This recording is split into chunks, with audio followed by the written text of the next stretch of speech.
Bismillahirrahmanirrahim. Assalamualaikum warahmatullahi wabarakatuh. Alhamdulillah kita ketemu lagi. Ini merupakan sebuah video pertama, syutingan pertama sejak tanggal 27 kemarin aku pergi ke Jogja, dimana perjalanan bis malam antara Malang, Surabaya terus ke Jogja, tepatnya yang antara Surabaya dan Jogja. Begitu turun di Terminal Giwangan Jogja, handphone raib.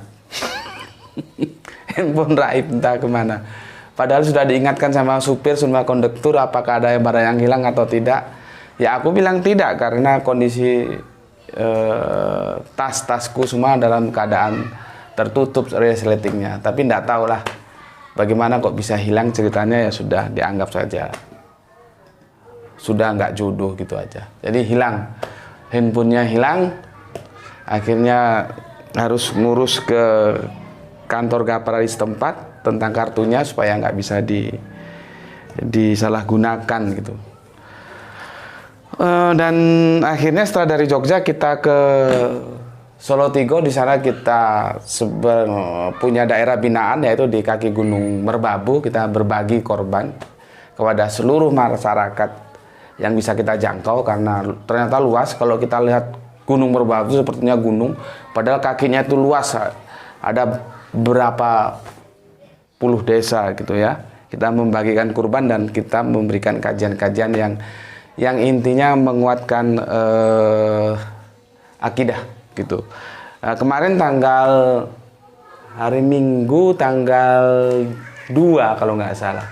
Iya, hari Minggu tanggal 2 aku balik ke Malang jam 6 atau jam 7 pagi. Nah, ini video pertama setelah kembali dari Solo Tigo dalam rangka tebar kurban menyambut Idul Adha, sebagai bukti bahwa Islam itu bukan hanya ngomong tapi dia membuktikan dengan berkurban, dan yang mampu dengan haji bahwa dia mewarisi iman Abraham. Catat itu. Jadi nggak usah banyak rame ngomong, bukti yang bicara bahwa Islam itu pewaris iman Abraham. Aku minum dulu. Bismillahirrahmanirrahim.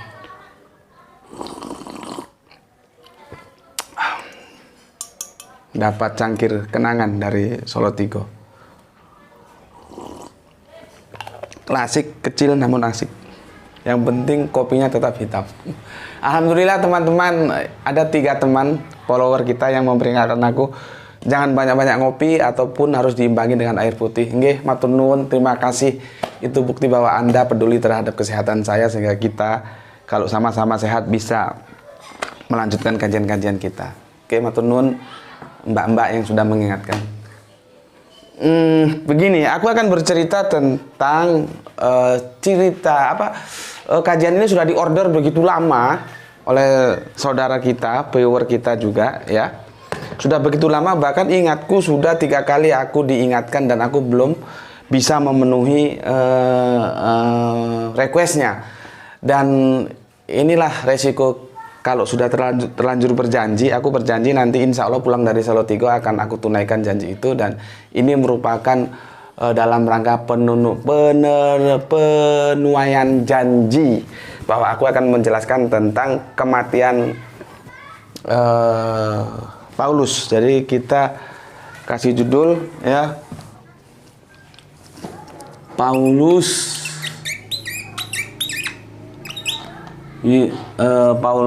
ke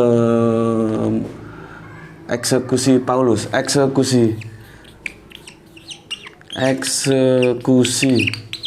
Paulus. Jadi ini bercerita tentang kematian Paulus. Banyak untuk teman-teman lain, aku juga mohon maaf seperti ini juga, aku terlanjur janji belum sempat juga.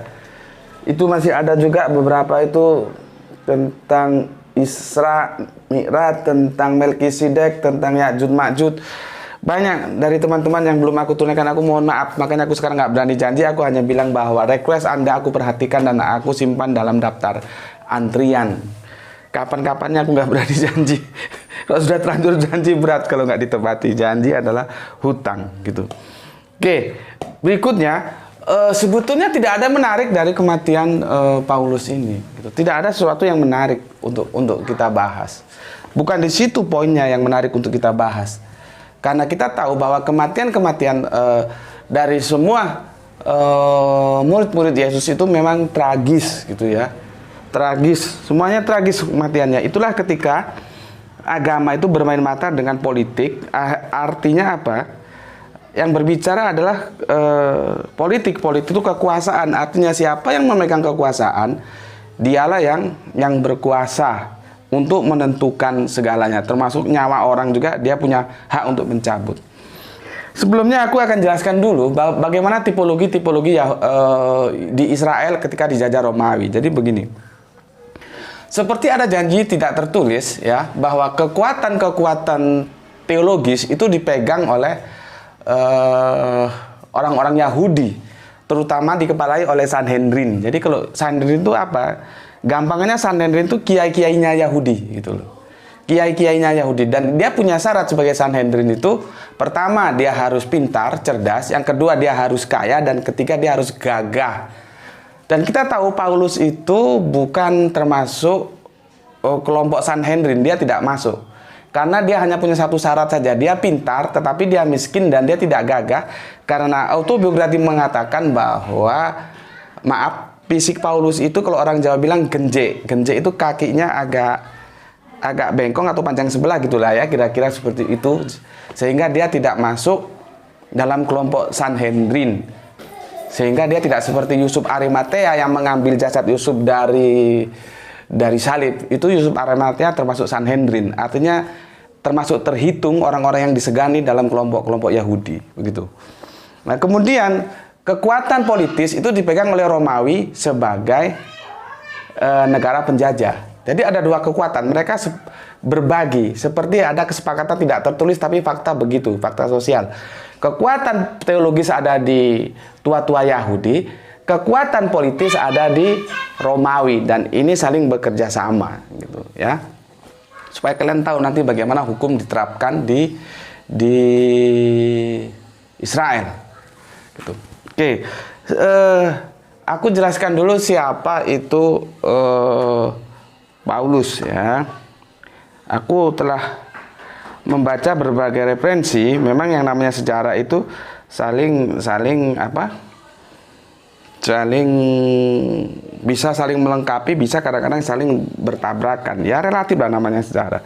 Aku tidak akan tulis karena tidak begitu penting. Aku akan bercerita saja bahwa Paulus itu lahir 15 AD ya. Dan dia punya guru, artinya dia sekolah dan dia cerdas, yang bernama Gamaliel ya. Dia dari Farisi. Satu sejarah mengatakan bahwa dia campuran, aku lupa, atau bapaknya atau mamanya yang Yahudi, lainnya itu Romawi. Tapi ada sejarah yang mengatakan bapak mamanya itu Yahudi. Jadi secara generatif dia Yahudi, dia Bani Israel, maka dia Yahudi ya. Tapi secara kebangsaan, kewarganegaraan, secara kewarganegaraan, nah ini kita agak repot. Apa bedanya kewarganegaraan dengan kebangsaan? Nanti kita nggak apa-apa, biar anak-anak main-main, nggak apa-apa. Kita diskusikan lah ya. Karena ada kebangsaan, ada warga negara, ada nanti ras, itu harus jeli ya. Kita sekarang berbicara saja bahwa Paulus punya kewarganegaraan Romawi, tetapi secara generatif dia Bani Israel, artinya ya notabene Yahudi gitu. Oke.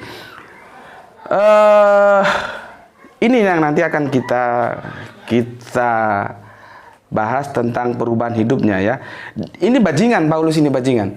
Dia membunuh seluruh pengikut-pengikut Yesus. Ya. Dia membunuh seluruh pengikut Yesus ya. Dihabisi ya. Tentang bagaimana terjadinya perubahan dalam kehidupan dia, itu terjadi ketika dia minta surat izin dari otoritas Romawi. Dia akan pergi ke Damaskus, Damsik sana, untuk menghabisi pengikut-pengikut Kristus di sana. Ya. Sebetulnya bukan kematiannya yang menarik untuk kita diskusikan, tapi adalah bagaimana perubahan kehidupannya yang 180 derajat, ya, yang nanti akan kita bicarakan secara lebih tegas lagi, ya, dari orang yang membunuh pengikut-pengikut Yesus berbalik arah menjadi pengikut Yesus yang justru fanatik. Itu bagaimana itu bisa terjadi demikian, kan, gitu. Sebenarnya itu poin penting yang harus kita diskusikan, bukan masalah kematiannya. Oke, Paulus ini hampir seusia dengan Yesus. Hampir seusia, mereka tidak beda jauh, tetapi tidak ada satu fakta sejarah pun yang bisa kita terima bahwa mereka pernah bertemu. Itu tidak ada fakta sejarah itu, ya. Kita tidak menemukan, gitu. Kehebatan Paulus, ya, dari setengah perjanjian baru dalam Alkitab itu ada tulisan dia. Jadi dari 27 kitab, ya, 27 kitab perjanjian baru, ini yang 13 ini tulisan Paulus. Ya, tulisan Paulus, ya. Biasanya dikatakan dengan surat kiriman Paulus. Misalkan Roma itu berarti surat kiriman kepada orang Roma, ya. Nanti ada Efesus berarti kepada orang Efesus. Yang menjadi tanda tanya sebetulnya begini, yang menarik untuk kita diskusikan juga, itu yang menggelitik pikiranku itu begini. Paulus mengirim surat, artinya ada seseorang yang diperintahkan untuk menyampaikan yang dikirimkan Paulus. Pada waktu dulu kan belum ada Pak Pos. Kan belum ada Pak Pos. Kalau sekarang aku ngirim surat sama Anda ada di Semarang, aku kirim lewat pos bisa, ya. Kalau dulu kan belum ada. Yang jadi pertanyaan, bagaimana, ya, teknis Paulus mengirimkan surat kepada jemaat-jemaat yang ada di daerah-daerah menjadi lahan dakwahnya itu gimana, gitu loh. Itu kan menarik. Terus dengan jaminan apa bahwa surat itu tidak terkontaminasi atau tidak mengalami katakanlah perubahan-perubahan yang dilakukan oleh si pengirim itu sendiri. Aku belum menemukan sejarah itu yang menjelaskan tentang itu. Siapa sosok yang dipercaya untuk mengirimkan surat itu? Sedangkan Paulus itu lebih banyak di penjara dia menulis surat-suratnya. Itu kan menarik untuk kita diskusikan. Karena natural saja yang namanya barang yang dikirim itu kita harus berikan kepada orang yang bisa kita percaya. Ya, pertanyaannya, sejauh mana orang itu bisa kita percaya dia tidak akan mengadakan sebuah kejahatan terhadap barang yang dititipkan oleh dia, yaitu surat untuk dikirimkan. Tidak merubah, artinya tidak menambahi dan tidak mengurangi. Sejauh mana? Kan, tapi sejarah, aku belum menemukan sejarah yang menceritakan tentang itu. Oke, ya.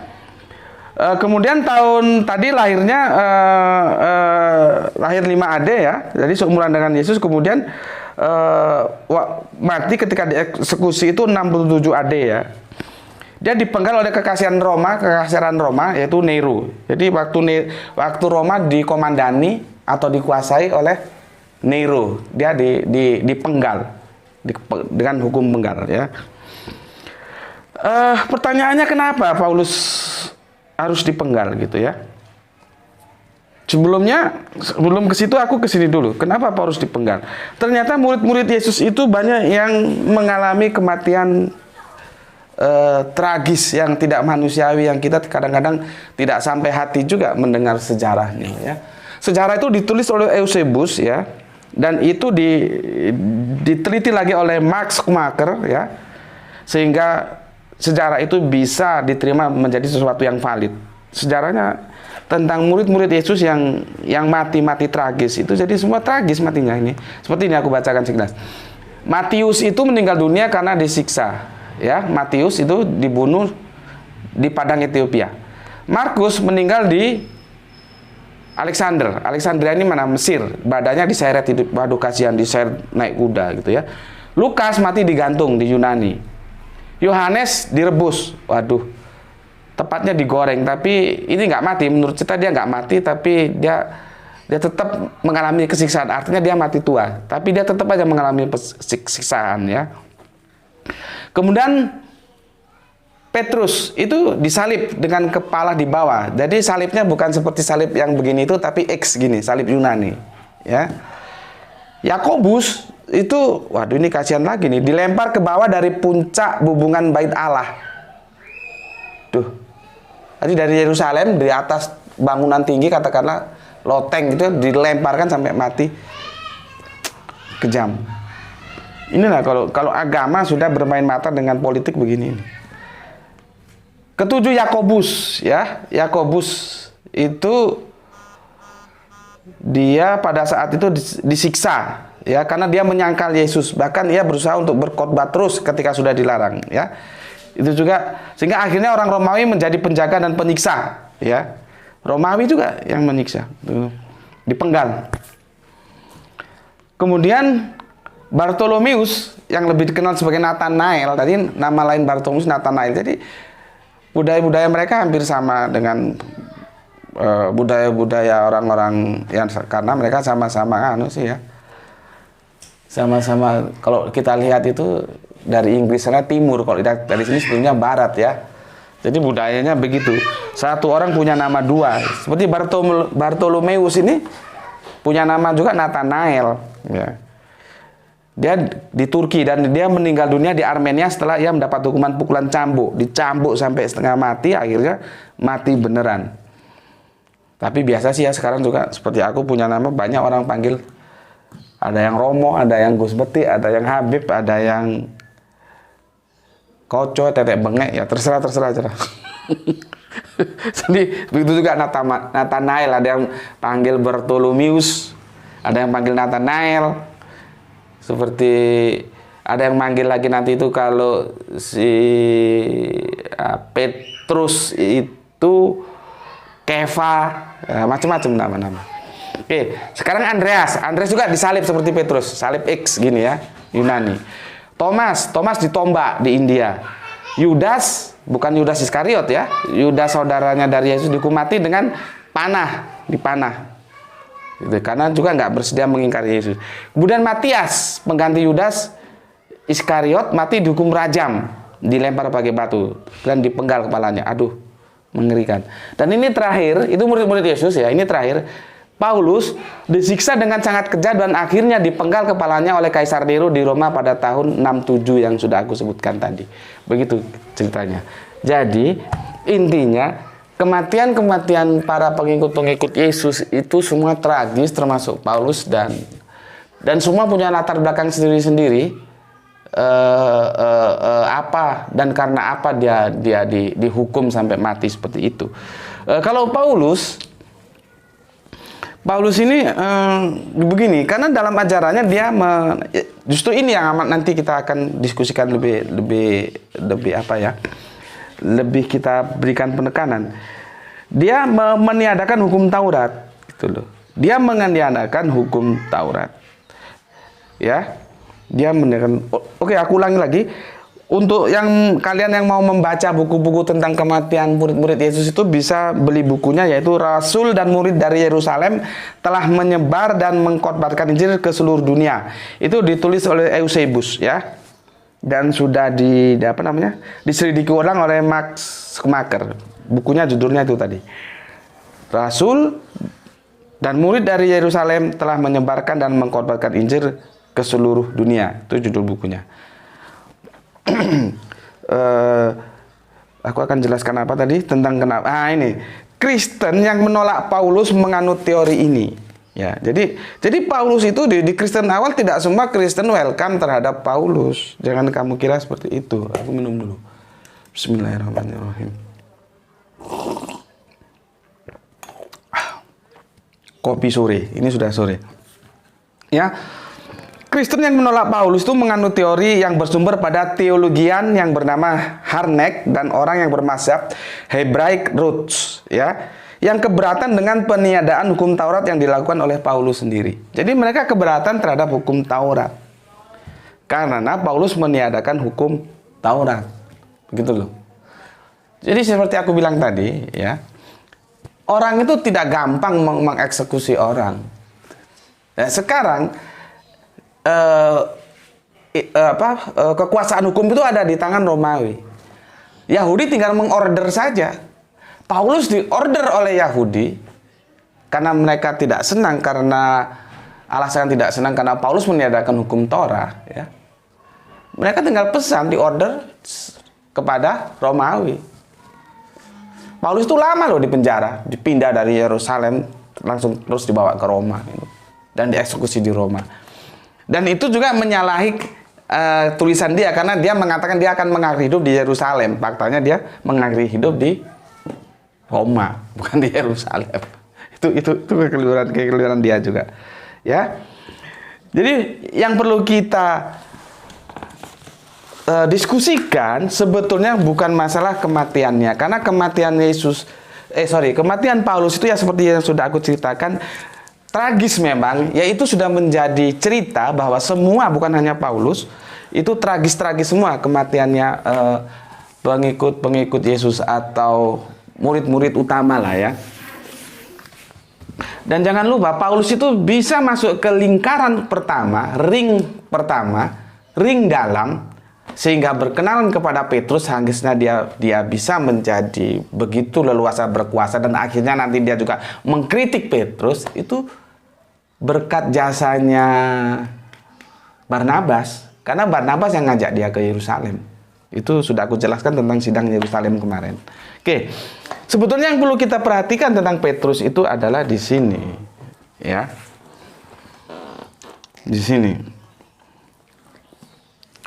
Kisah para Rasul, KPR, Kisah para Rasul, oke, di 9.7, ya. Ini akan, terlalu nganu, supaya tetap terbaca gini, ya. Aku sini, Kisah para Rasul, ya, 9.7. Ya, ini akan berhadapan dengan Kisah para Rasul, ya, 22:9. Ya, perhatikan.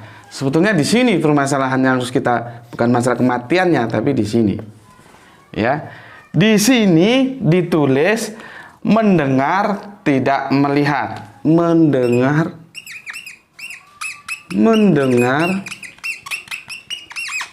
ya. Aku tulis dua warna supaya kalian jelas. Tidak, sorry.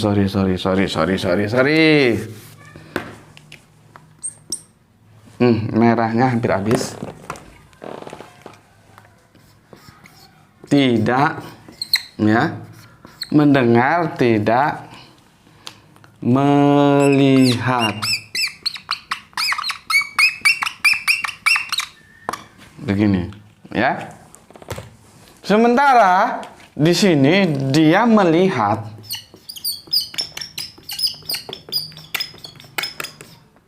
ya, tetapi tidak mendengar.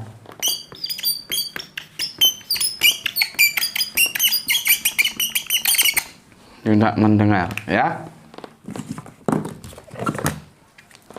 Lihat ini, kamu perhatikan. Bisa nggak dua ayat ini dirukunkan? Bisa nggak? Coba kamu pikirkan. Ya, dua pernyataan ini bisa dirukunkan nggak? Ya, lihat ini. Aku jelaskan lagi. Ketika, ya, Paulus berangkat ke Damsyik, dia sudah megang surat kuasa, surat izin dari otoritas Romawi ke Damaskus sana, ya, ingin menghabisi pengikut Yesus. Dia mengaku, ini pengakuan dia. Nah, ini untuk teman-teman Kristen yang biasanya tanya-tanya tentang saksi-saksi ini coba terapkan di sini. Bagaimana kamu akan memahami tentang sebuah kata saksi, ya. Ini pengakuan Paulus. Dia di tengah jalan ketemu Yesus, Tapi teman-temannya mendengar tapi tidak melihat. Itu di Kisah Para Rasul 97. Tuh. Tetapi di Kisah Para Rasul 229 katanya dia melihat tapi tidak mendengar. Mana yang benar? Mana yang benar? Ini dua ini bisa saya sudah mendiskusikan secara apa ya? Secara intens dengan seseorang yang aku anggap ya dia punya kapasitas lah. Ya enggak ketemu juga. Ini nggak bisa dirukunkan. Gitu loh. Ini pengakuannya Paulus. Pertanyaanku, kenapa kalian percaya? Siapa buktinya? Siapa saksinya? Kalau kalian suka minta saksi, aku suka minta saksi. Siapa saksinya yang menyaksikan bahwa Paulus ketemu dengan Tuhan Yesus? Siapa? Jadi jangan sok-sok tanya saksi kalau kamu nggak tahu apa itu terminologi saksi, apalagi dalam Islam. Sekarang aku kembalikan nih, siapa saksinya? Kan bisa Paulus ngaku-ngaku. Kenapa? Karena yang ikut dia, pengikut-pengikutnya dia yang akan berangkat bersama ke Damaskus disampaikan dengan dua narasi yang berbeda. Di KPR 97 mereka mendengar tapi tidak melihat Yesus. Ya. Kemudian di KPR 229 mereka melihat tapi tidak mendengar Yesus. Mana yang benar? Tuh. Sekarang kita berpikir secara psikologis bagaimana seseorang yang menjadi pembunuh pengikut Yesus tiba-tiba berubah 180 derajat menjadi fanatik menyebarkan agama Yesus. Kalian tidak pernah berpikir ya, dan kalian memberikan cek kosong percaya kepada Paulus, tidak pernah berpikir ya, setidak-tidaknya meskipun tidak menjadi sebuah kepastian, berpikir jangan memberikan cek kosong, ada probability lain bahwa Paulus sudah merubah strateginya dalam menghancurkan ajaran Yesus dengan cara tidak lagi dia langsung fight berhadapan ya, tetapi dia merusak dari dalam. Ini kan tidak pernah Anda diskusikan bahwa Paulus merusak ajaran Yesus dari dalam. Dan itu memang lebih mudah daripada dia harus berhadapan fight secara langsung dengan pengikut-pengikut Yesus. Ini sebetulnya yang perlu kita diskusikan, bukan kematiannya Paulus. Kan gereja memberikan cek kosong saja, tidak memberikan alternatif jangan-jangan. Meskipun belum sebuah kepastian, meskipun masih sebuah probability, itu untuk kita diskusikan. Kenapa? Pelaporannya sudah nggak jelas. Yang satu mendengar tidak melihat, yang satu melihat tidak mendengar. Tuh, ya. Dan nyata-nyatanya, ya, sunat yang Yesus benar-benar sunat akhirnya menjadi sunat hati. Yesus yang diutus hanya untuk domba-domba Israel, Paulus mengangkat dirinya menjadi rasul untuk orang-orang non-Israel. Dari sana kan sebetulnya sudah ada sebuah analisa-analisa yang patut kita untuk mempertanyakan, who is Paulus? Itu loh, ya. Belum lagi akhirnya hukum Taurat, ya. Belum lagi akhirnya hukum Taurat. Ini udah ya, hapus ya, aku hapus. Jadi kalau aku kemarin membela Paulus, aku ulangi lagi, karena aku harus objektif, karena aku berpijak pada paradigma ilmiah.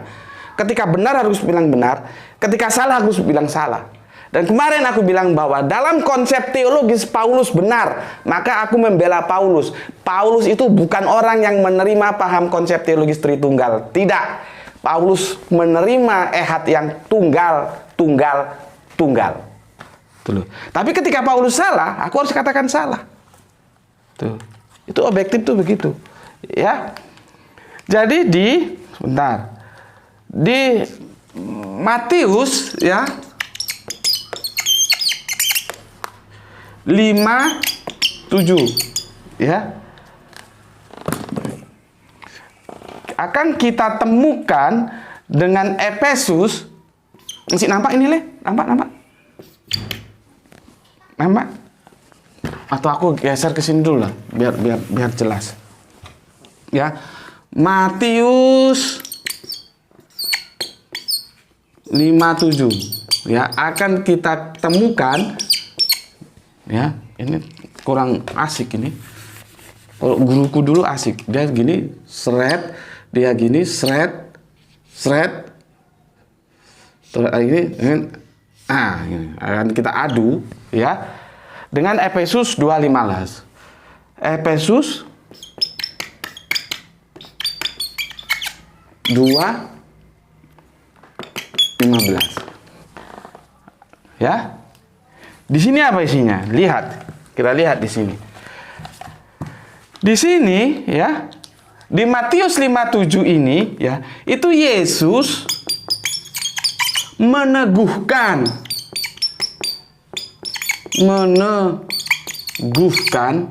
apa? Hukum Torah. Satu iota pun itu nggak boleh hilang. Sementara di sini ya, Paulus ya membatalkan hukum Torah. Ini masalahnya yang membuat Yahudi dan Kristen-Kristen yang tidak cocok kepada Paulus mengajukannya sebagai orang yang sudah TO ya, di order kepada Romawi, akhirnya dia eksekusi seperti itu. Ini masalah itu di sini, ya. Di Matius 5:7 ya, Yesus itu meneguhkan hukum Torah. Ya. Sementara aku kasih merah ini, di Efesus 2:15 ya, Paulus itu ya, Paulus itu membatalkan hukum Torah. Habis sudah. Nih, membatalkan hukum Torah. Di sini permasalahannya. Ini beda ini. Ini beda, nggak bisa diketemukan. Sehingga kita harus memilih sebetulnya pada kondisi ini akan mengikuti Paulus atau mengikuti siapa? Atau mengikuti Paulus? Mengikuti Paulus, ya.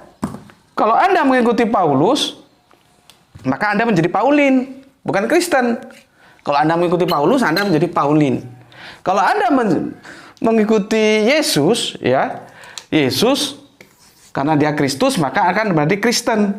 Gitu. Ini Kristen, seharusnya begitu. Ini Paulin, pengikut Paulus. Begitu tuh. Tapi yang jadi masalah, ya, yang jadi masalah, ngakunya Kristen tapi ikutnya Paulus. Ini loh. Situ masalahnya. Oke. Aku kira sudah clear ya. Sehingga aku ulangi lagi, sebetulnya tidak terlalu penting kita membicarakan eksekusi Paulus itu, tapi yang harus kita diskusikan secara intens karena gereja tidak mengkritisi, artinya dia memberikan cek kosong kepada Paulus tentang perubahan yang 180 derajat ya. Dari yang awalnya pembantai pengikut Kristus menjadi pengikut Kristus yang fanatik. Itu dari aku, selamat berpikir, mana yang mau Anda ikuti, aku hanya memaparkan, terserah Anda, pilihan ada di tangan Anda. Assalamualaikum warahmatullahi wabarakatuh.